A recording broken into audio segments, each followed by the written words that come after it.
The courtroom was packed. The air was thick with tension, the quiet murmurs of people waiting for the next case to be called. It was just another day at the courthouse, or so it seemed.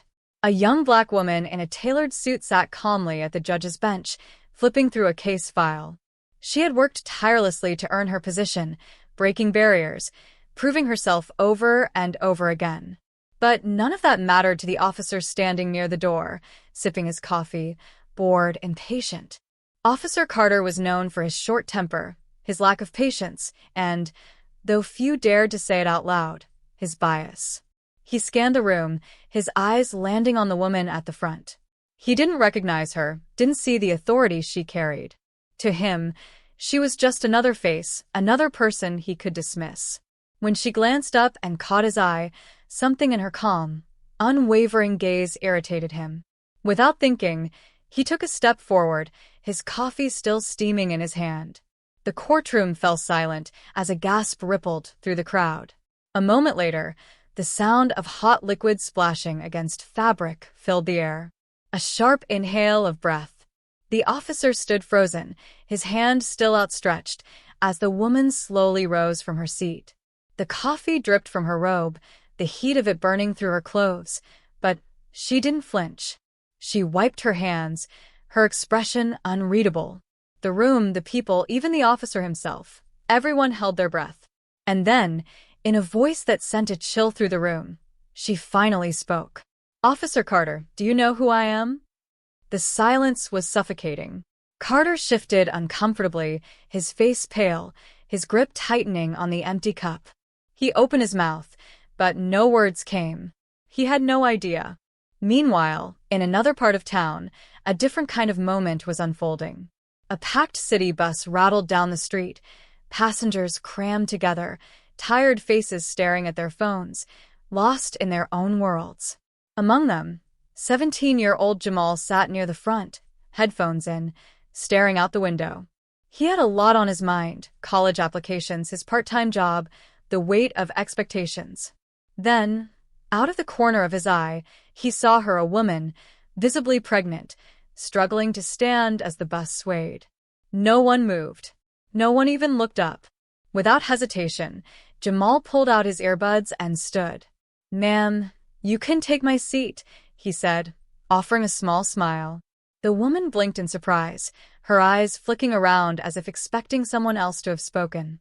When she realized he was talking to her, she hesitated before nodding gratefully. "Thank you," she said, sinking into the seat with a relieved sigh. Jamal gave a quick nod, gripping a handrail as the bus lurched forward. A few passengers watched the exchange, but quickly went back to their own business. To him, it was nothing, a small act of kindness, the way he was raised.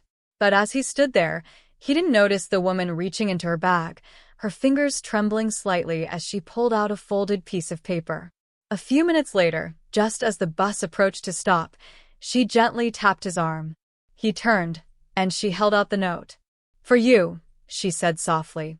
Confused, Jamal took it, stuffing it into his pocket without much thought. "Thanks," he said before stepping off the bus. It wasn't until later that night, when he was emptying his pockets, that he remembered. He unfolded the paper, expecting a simple thank you. Instead, he found something that made his breath catch in his throat. His hands trembled as he read the words over again, his heart pounding. Because what was written on that note was about to change his life forever. Jamal sat on the edge of his bed, his fingers gripping the note tightly. His eyes scanned the words again and again, his mind racing. He had expected a simple thank you, or maybe a kind message, but what was written on that piece of paper was something else entirely.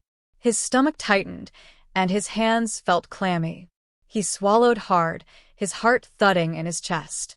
His mother called from the kitchen, the sound of clattering dishes filling the small apartment.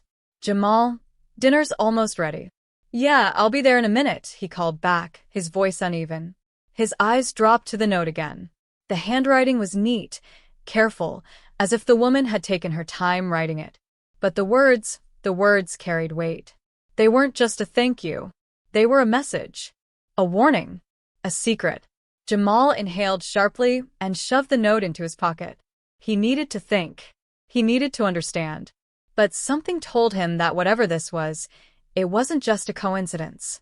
And deep down, he knew his life was never going to be the same after this. Meanwhile, in the courthouse, the tension hung thick in the air. Officer Carter felt his pulse hammering against his temples. The entire courtroom had gone silent, waiting, watching. The woman in front of him, her clothes still damp with coffee, stood tall, her gaze locked onto his.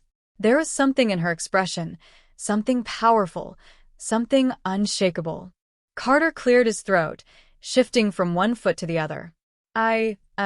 He glanced around as if looking for backup, but none of his fellow officers made a move. The people in the room weren't on his side.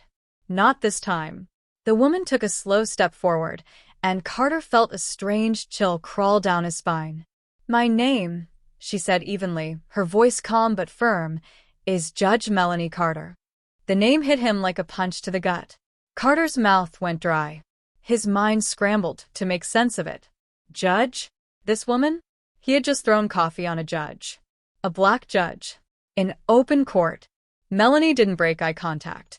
She let the silence drag on, let him feel the weight of what he had done. Then, in a voice that carried through the room like a wave, she spoke again. "Officer Carter, I suggest you think very carefully about your next words." Carter's mind raced. He knew he had messed up badly. His usual arrogance faltered under her unwavering gaze. He had assumed. He had judged. And now, standing before her, he realized just how wrong he had been. But this wasn't over. Not yet. Jamal pushed his plate around, his mind somewhere else. His mother noticed. "You okay, baby?" "Yeah," he mumbled, forcing a bite of food into his mouth. She gave him a look. "Something on your mind?" Jamal hesitated. Should he tell her about the note? Would she understand? Would she freak out? He wasn't even sure if he understood it himself. "Nah, just school stuff," he said instead, forcing a small smile. His mother didn't seem convinced, but she didn't push. "All right," she said. "Just remember, whatever it is, you can talk to me." Jamal nodded, but in his heart, he knew this wasn't something he could just talk about. Not yet. Later that night, when the house was quiet, he pulled the note out again. His hands trembled slightly as he unfolded it. He traced the words with his fingers, his mind spinning with possibilities. Why had the woman given this to him? What did it mean? And more importantly, what was he supposed to do now? In the courthouse, Judge Melanie Carter stood in her chambers, staring at her reflection in the mirror. The coffee stain had dried, but the moment still played in her mind. She had spent her entire life fighting for her place in this system. She had worked twice as hard, endured twice as much, just to be taken seriously. And in an instant, one careless, biased action had reminded her of the battle she was still fighting. A knock at the door broke her thoughts. It was her clerk, a concerned look on her face. "Judge Carter, are you all right?" Melanie turned, nodding. "I'm fine." The clerk hesitated. "Do you want to press charges?" Melanie exhaled slowly. She had the power to make this right, to hold Officer Carter accountable. But something in her told her this needed to be handled differently. The courtroom wasn't just a place for punishment. It was a place for justice. For change. And she intended to make sure that change happened. Jamal lay awake in his bed, staring at the ceiling.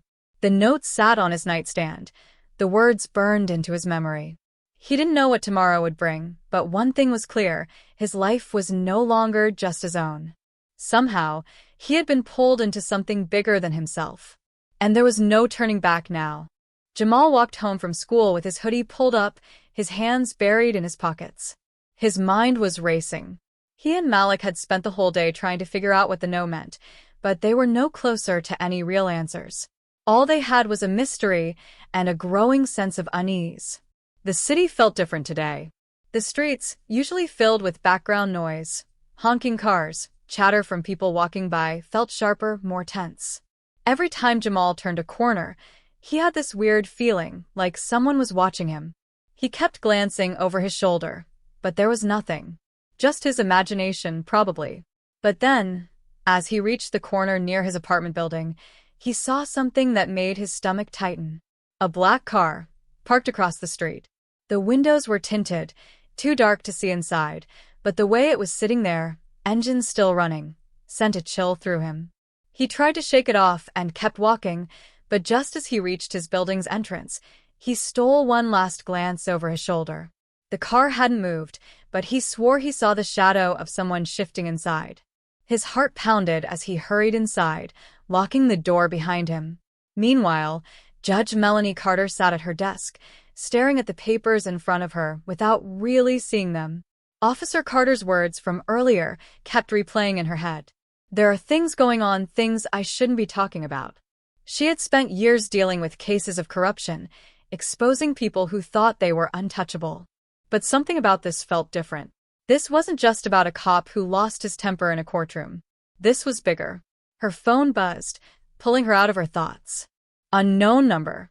She hesitated before answering. Judge Carter. There was silence on the other end for a moment. Then, a voice, low, measured. You should drop this. Melanie's grip tightened on the phone. Who is this? That's not important, the voice continued. What's important is that you walk away. Don't push this any further. A slow chill spread through her. She had received threats before, but this one felt different. It wasn't angry. It wasn't aggressive. It was calm, calculated. The kind of warning that came from someone who wasn't making empty threats. She took a breath, forcing her voice to stay steady. If you think I scare easy, you picked the wrong person. A pause. Then a quiet chuckle. Suit yourself. But don't say you weren't warned. The line went dead. Melanie sat there for a long moment, the dial tone ringing in her ear. Then, slowly, she placed the phone down. If there was any doubt before, there wasn't now. This wasn't just about her. This was bigger. And she needed to figure out just how deep it went before it was too late. Jamal sat at the kitchen table, staring at the note again, like the words might change if he looked at them long enough. His mom was washing dishes, humming softly to herself, completely unaware of the storm brewing inside him. He needed to talk to Malik. He needed to do something. But before he could even pull out his phone, there was a knock at the door. A heavy, deliberate knock. Jamal froze. His mom turned, wiping her hands on a towel. Who could that be this late? She walked toward the door, but something in Jamal's gut screamed at him. Wait, he started, but it was too late. She unlocked it and pulled it open. Two men stood in the doorway, dressed in dark suits, their expressions unreadable. Good evening, ma'am, one of them said, voice smooth and polite. We're looking for Jamal. His mom frowned. Who are you? The man smiled, but it didn't reach his eyes. We just have a few questions for him.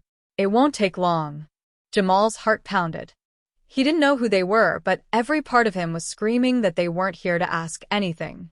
His mom glanced back at him, confusion in her eyes. Jamal, do you know these men? Jamal stood slowly, his mind racing. He knew one thing for sure. This was about the note. And whatever was happening, whatever he had gotten himself into, it was far from over. Jamal's throat went dry. His heart pounded so hard he thought the two men at the door might hear it. He forced himself to stay calm, even as every instinct screamed for him to run.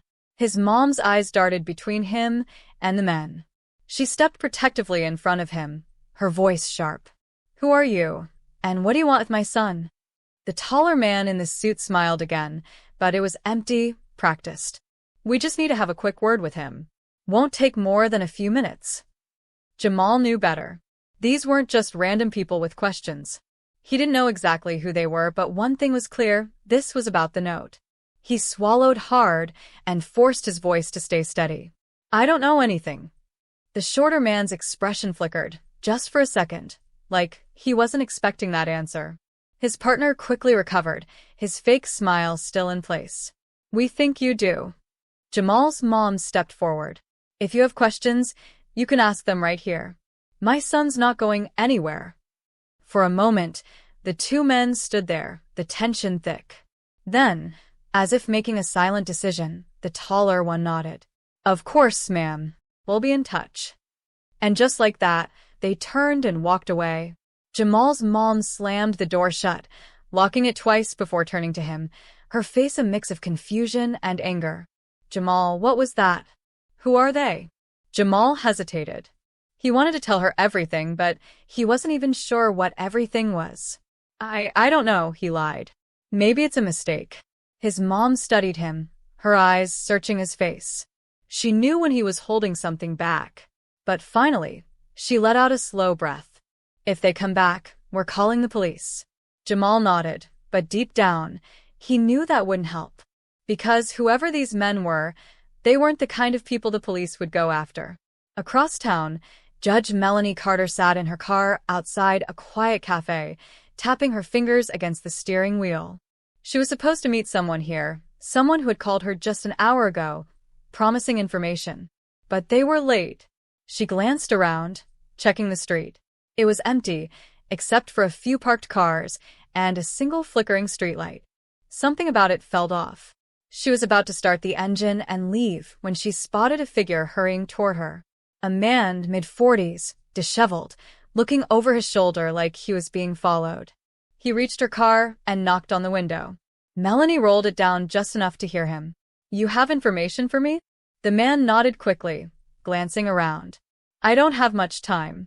They're watching me. Melanie's stomach tightened. Who's watching? The man swallowed hard. The same people who threatened you. They're bigger than you think, Judge Carter. It's not just about one bad cop or one mistake in a courtroom. This goes deeper. Melanie studied him carefully. How deep? The man exhaled sharply, glancing over his shoulder again. Let's just say, if you keep pushing, you won't just be fighting a cop. You'll be fighting an entire system. Before Melanie could respond, the man stiffened, his eyes widening in fear. Then, without another word, he turned and walked away, fast, disappearing into the night like he was never there.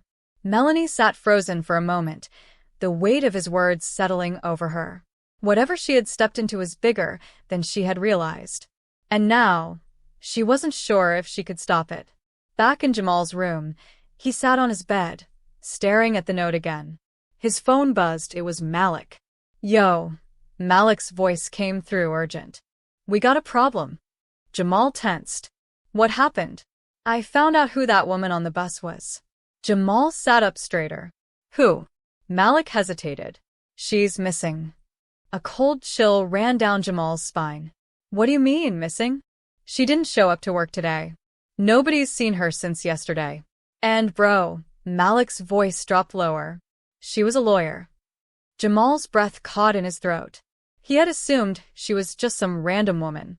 But if she was a lawyer, and now she was missing, then whatever was happening was much bigger than he thought. He gripped the note tighter. The woman had given it to him for a reason. She had trusted him with it. And now, whoever was behind this wanted it back. The knock at the door earlier hadn't been a warning. It had been a message. And Jamal had just realized he was in way over his head. Jamal's hands trembled as he held the note, his mind racing. Everything felt like it was moving too fast, too many unanswered questions, too many dangerous signs pointing to something much bigger than him. A missing lawyer, 2 men in suits at his door, and now this sick feeling in his gut that he was being watched. He had to figure out what was going on before it was too late. He grabbed his phone and called Malik back. We need to meet up. Now. Malik didn't even hesitate. Same spot. Yeah, Jamal said, already pulling on his hoodie. And, be careful. 20 minutes later, they met at the basketball court near their school. It was late, and the streetlights cast long shadows across the empty court. Malik was already there, pacing. This ain't normal, man, Malik said as soon as Jamal walked up. I did some more digging. That lawyer, her name was Vanessa Blake. She worked on cases involving police corruption. Jamal's stomach twisted. And now she's missing? Yeah, Malik nodded. And get this. She was investigating something big before she disappeared. Something about judges and cops working together to cover up cases. Jamal felt a cold realization settle over him. You think that note has something to do with it? Malik pulled out his phone, showing a picture of an article he had found. Look at this. Jamal squinted at the screen. It was an old news article about a corruption case that had been dismissed years ago. The name of the judge handling the case stood out like a flashing sign. Judge Melanie Carter. Jamal's breath caught. Wait, she's the one that cop threw coffee at. Yeah, Malik said. And now she's suddenly involved in this mess? That's not a coincidence, bro. Jamal's head spun. If Judge Carter had been involved in a corruption case before, was she part of this too? Or was she trying to stop it? Before they could process it any further, headlights swept over the court. A black car pulled up across the street. Jamal and Malik froze. The doors opened and two figures stepped out. Jamal's heart pounded. It was the same two men from earlier. But then, a third person stepped out of the car. Judge Carter. She walked toward them with a determined look, her heels clicking against the pavement. Jamal, she said firmly. I need that note. Jamal's pulse raced. How do you know about it? She glanced at the men behind her before lowering her voice. Because Vanessa Blake was my friend. And if she gave you something before she disappeared, that means she trusted you. But you need to trust me now. Jamal's grip tightened on the note. He looked at Malik, who was just as tense. How do we know we can trust you? Malik asked. Judge Carter hesitated, then reached into her coat and pulled out a folded piece of paper. She handed it to Jamal. It was another note. The handwriting matched the one Vanessa had given him. If anything happens to me, find Judge Carter. She's the only one who can stop this. Jamal's breath caught. Vanessa had planned for this. Judge Carter's voice was urgent. I don't have time to explain everything right now, but if you don't give me that note, they will keep coming after you. She nodded toward the two men, who stood silently, watching. They work for someone much more powerful than a cop losing his temper in court. Jamal looked at Malik. Malik nodded. Slowly, Jamal handed her the note. Judge Carter unfolded it, reading the message. Whatever it said, it made her face go pale. She exhaled sharply. This is it. This is the proof we need. Before Jamal could ask what it meant, one of the suited men stepped forward. Judge, we have to go. She turned back to Jamal. You did the right thing, Jamal. But you need to be careful. Things might get worse before they get better. Jamal swallowed hard. What's going to happen now? Judge Carter gave him a knowing look. I'm going to finish what Vanessa started. With that, she turned and walked back to the car, the two men following close behind. The car pulled away, disappearing into the night.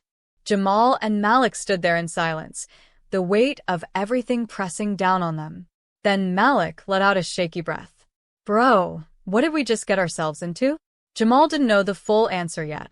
But one thing was certain, this wasn't over. Jamal and Malik stood in silence, the air thick with everything that had just happened. The black car had vanished into the night, taking Judge Carter and the note with it. The weight of it all pressed down on Jamal's chest. He had thought he was just giving up his seat for a pregnant woman. He never imagined it would turn into something so big, so dangerous. Malik shook his head. Man, I don't even know what to say. Jamal exhaled slowly. Me neither. They walked out of the basketball court, their usual spot now feeling different. The world had shifted under their feet. By the time Jamal got home, his mom was asleep. He crept into his room and locked the door behind him. For the first time in hours, he let himself breathe. He sat on his bed, staring at his phone, half expecting another unknown number to call, another warning. But there was nothing. Just silence. Days passed, and Jamal tried to go back to normal life, but it wasn't easy. He kept looking over his shoulder, wondering if the men in suits would show up again. Wondering if Judge Carter had really managed to do something with that note, or if she had just put herself in more danger. Then, one afternoon, he was sitting at lunch with Malik when his phone buzzed. A news alert. His eyes widened as he read the headline. Major corruption scandal exposed. Judge and officers under investigation. He quickly tapped on the article, his heart pounding. The report detailed a huge scandal involving multiple police officers, judges, and powerful figures who had been covering up wrongful arrests and cases for years. The case had been reopened due to new evidence that had been handed over by none other than Judge Melanie Carter. Jamal's breath caught. She had done it. Malik, noticing Jamal's reaction, leaned over.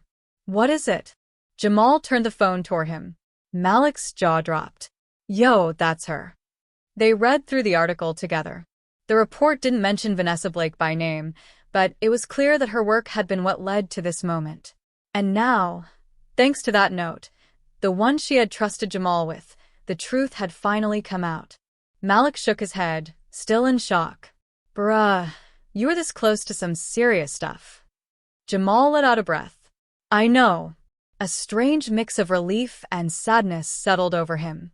He was glad the truth was out. But at what cost? Vanessa Blake was still missing.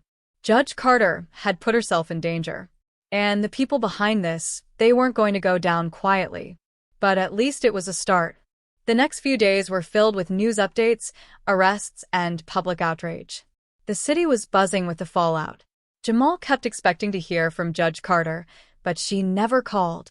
He figured she had done what she needed to do and moved on. Then, one evening, as he was leaving school, his phone buzzed again. A message. Unknown number. You did good, Jamal. She would have been proud. Jamal stared at the screen, his heart skipping a beat. He didn't know who had sent it. Maybe Judge Carter. Maybe someone else.